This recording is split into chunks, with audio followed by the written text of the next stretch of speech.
This is going to be a demonstration of the inward fly from the high, middle, and low position.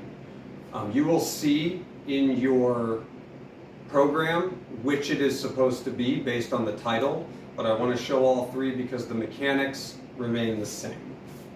So whether you're working with bands or a cable machine, or you have a wall anchor system, or you're working with a door anchor system, all the rules basically remain the same.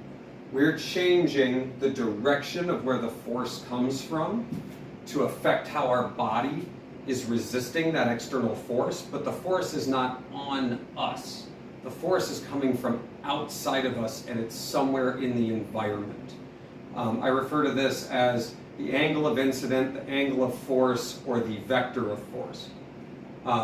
So if you're working with a door anchor, it'll either be high, middle by the doorknob, or low. If you're working with a cable machine, you'll be able to adjust it from top to bottom. If you're working with a cable machine or a band, you can use a handle, or you can just grab the band. If you don't have a handle, same thing with the cable machine, you can just grab the cable. The reason I prefer to use a handle is because it allows me to keep my hand in a forward position.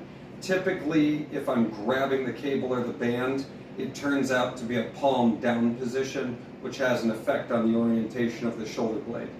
It's not a bad thing, it's just not what I personally prefer.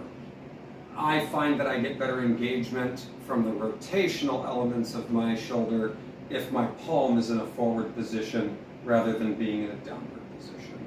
So it's up to you. So what I'm going to do is start from the high position. I'm going to move out so that the band or cable is going to come in front of me. It shouldn't be going around me. From here, I'm going to put a slight bend in my elbow. I'm going to be resisting with the inside foot by keeping my core nice and tight and my glutes tight. And I'm going to pull down to my opposite hip, keeping both shoulders as square as possible. And then I'm going to resist on the way up. So I'm coming down and in, resisting on the way up. Down and in, resisting on the way up. From the other side, it'll look like this. Down and in, resisting on the way up. Now you'll notice my hand is not significantly higher than this joint. So I'm not letting my shoulder really raise. I'm keeping the shoulder down because I'm pulling across. But what I'm trying to do is keep this square. I'm not trying to rotate.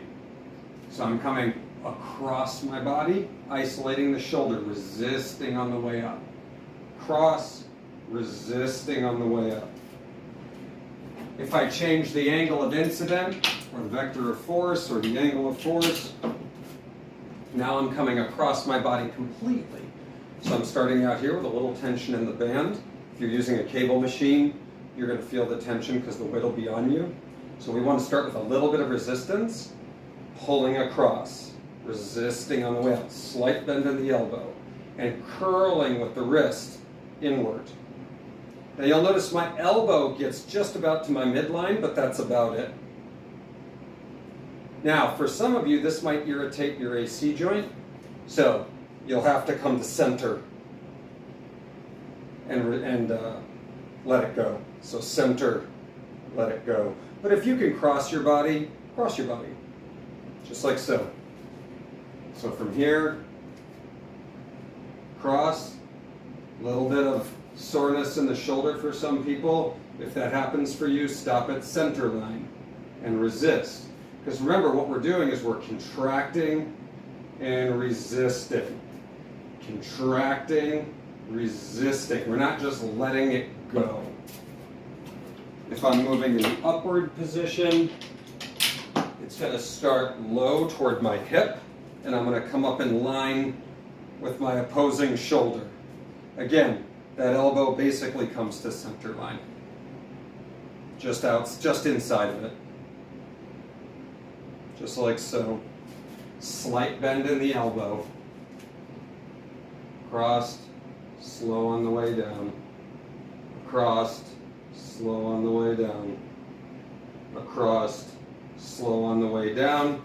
And I'm resisting with whichever leg is closest to the band. So my core is working on lateral stability, while my shoulder is working in multiple planes of movement.